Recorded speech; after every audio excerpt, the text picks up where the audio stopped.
blah, blah, blah. Michael Bisping. Our tale of the tape Middleweight for this bout. featherweight fight. Kev, what's going on, my friend? Rockhold will What's have going on? 5-inch reach advantage. Once again, here's the Middleweight voice of the bout. Bruce Buffer. Bisping, Rockhold. Ladies and gentlemen, Yep. Let's skip all this.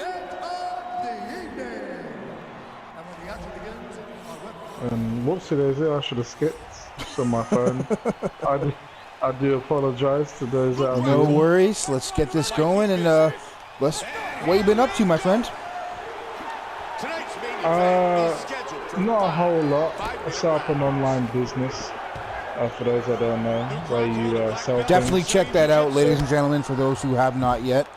And the links will Well, be in the those- description.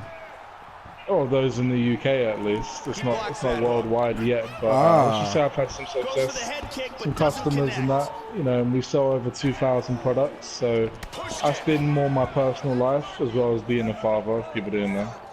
And yeah, it's good to be back, Steve. Man, it's been a while. Yeah, it's been a while, definitely. Extreme Rules in the books. Obviously, the four-way IC was the match of the night. Seth Rollins returns.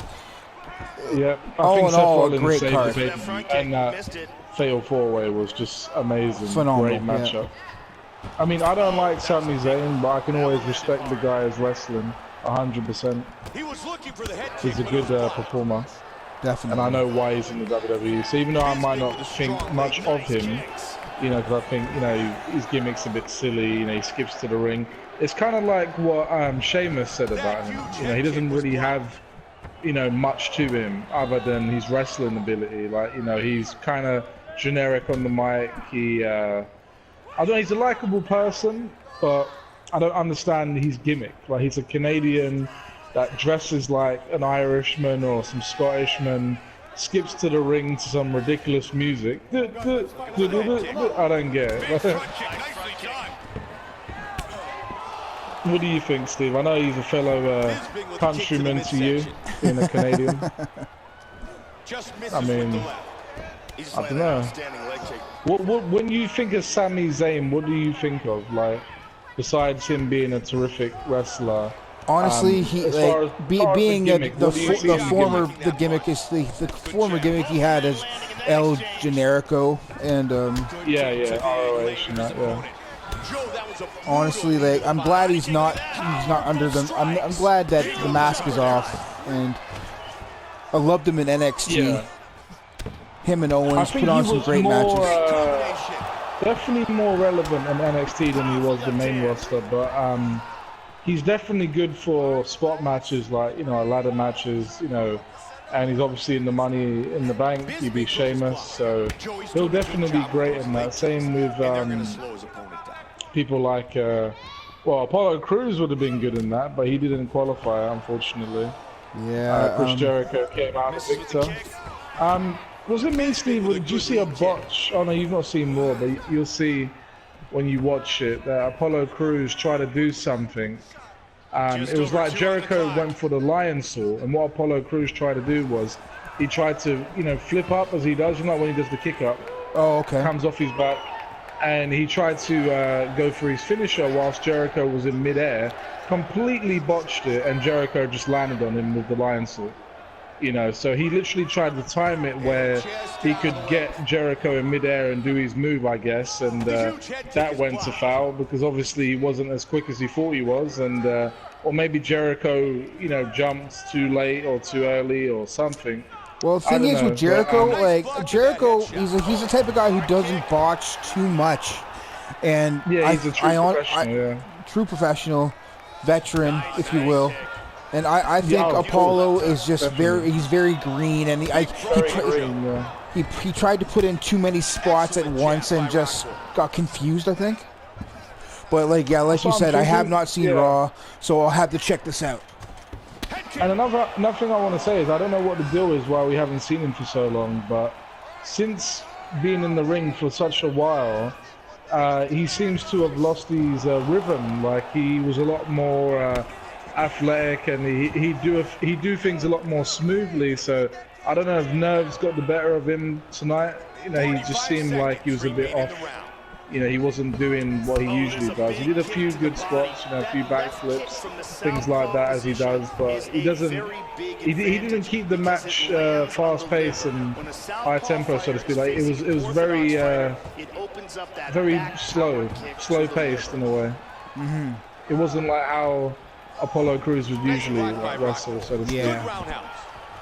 Yeah. If you ever see stuff in NXT, you know what I'm talking about. He was great in NXT, so I don't know. I think they should have at least gave him a title run, kind of like Big E Langston. Yeah. When Big E was, you know, the NXT champion, actually, you know, he was a good champion. Same with Bo Dallas. Same with a lot of those guys, Neville, Seth Rollins, some of the first people to hold that title. I was shocked that they never gave Apollo the belt before coming to the main roster. And as we know, it currently sits with Samoa Joe. And Samoa Joe has had a terrific year as we speak. You know, winning that tag tournament with Finn Balor. They're going on to taking his title. And I think you want to say something about Finn Balor, Steve, about Finn Balor.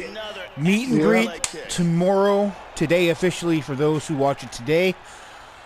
I am going to the local HMV for those in Toronto, Ontario. It is at a local HMV, Finn Balor. So that's going to be awesome. I'm going to have some footage of that, hopefully. And did you say HMV? Yes, HMV. That's awesome. Yeah, we have that over here as well. Talking about a worldwide store right there. Exactly, yeah. Which specializes in CDs, DVDs, games, you know the usual. Yeah, that store is my go-to for all my DVDs for WWE and UFC. Oh, definitely. Before the WWE Network, HMV was the place to be. I ain't even trying to rhyme, but I mean, ask Steve. Like, you could find everything there. I'm just trying to get out of this clinch. Nice punch by Rockhold. Not liking it when you clinch me, bro. Well, I'm going to get off of him for the benefit of the video. Thank you, sir.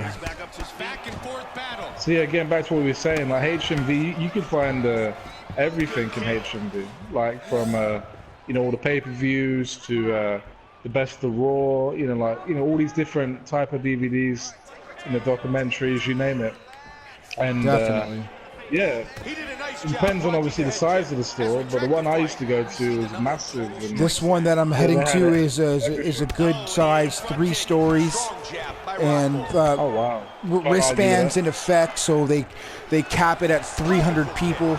So hopefully I'll be one of them, because I'm heading there very early in the morning for those in Ontario, and pick up a wristband and then just chill for the day and start lining up around 2 or 3 o'clock and see Finn around 5. Sounds like a very jam-packed day. I wish they did more signings in England. I would definitely like prefer that, because it seems like they don't visit. I mean, they visit over here April time, as you know, and November for house shows, April for the live tapings of SmackDown, NXT, and Raw.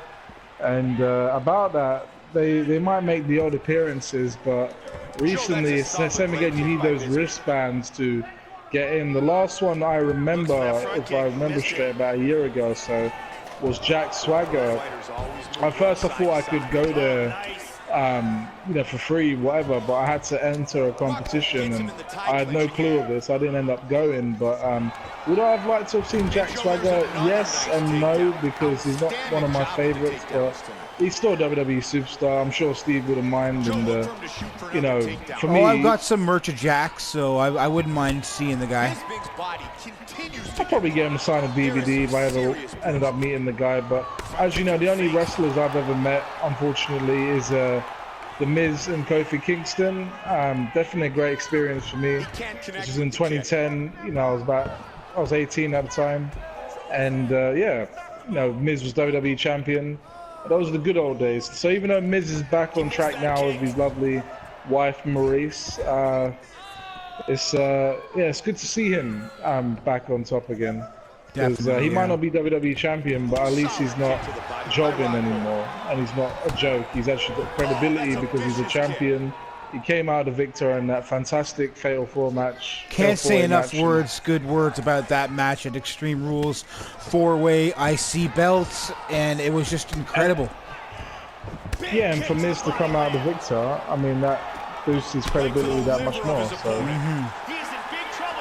that's that.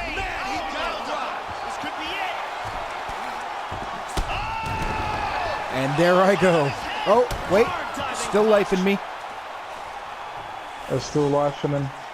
There's still life in him, but not for long. Yeah, not for long indeed. What but he about? jumped into that front kick. And what you see there, ladies and gentlemen, will be no different to the real life scenario. I don't know if it would end as dramatic as that, but I don't think Bisping will jump into a front kick. Like, yeah, Bisping's not the type to knows? jump into one of those. It's just my inexperience with these controls, my friend. And here we see that again. I think Bisping, he could do with a lot less injuries. He's got loads of scars on his face. I think his eye got taken out of socket. He fucked up his toe. He's done a lot of shit in his interesting career. But one thing Bisping has proved is longevity. He's been around for a very long time and remained contracted to the UFC, so you can respect that he's still one of the first of the, well, the past generation. Definitely. Or one of the last of the past generation, so. Because a lot of guys have come and gone, and Bisping's one of the older ones that are still around, along with Anderson Silva, Vitor, and a few others. So, respect to Bisping, you know, especially being an Englishman and, you know, surviving as long as he has in the UFC. I mean, at least he wasn't a joke like, you remember James McSweeney, whatever his name was on the Ultimate Fighter? Yeah, that name does ring a bell, yeah. Well, James McSweeney was meant to be a good fighter. He didn't do too well. He didn't last very long. Got knocked out by, I believe, Travis Brown, and then went back to the minor leagues. But I think he's doing well now, though. But yeah, it's just unfortunate. Definitely. Well, to cut this, put this to an end, and any last words, Kev? Any last words? I've been busy for the most part. You know, I'm not gonna go on and say I got some celebrity schedule or something stupid like that. But let's just say like a lot's changed in life, and you know, it's preoccupied my time. And I was on a roll with the YouTube videos, and same with Steve. I was helping Steve out on that and featuring on his channel. I will try and get more involved again with Steve's channel, so we can bring back those vintage collab videos. Definitely, that piece. Like, with 199 and 200 just on the horizon, there's definitely going to be some opportunity. So stay tuned for all that, and maybe we'll end up doing a Wednesday video for NXT coming up. And so yeah, as always, stay tuned. And Kev, thank you again, my friend. Adios. Peace.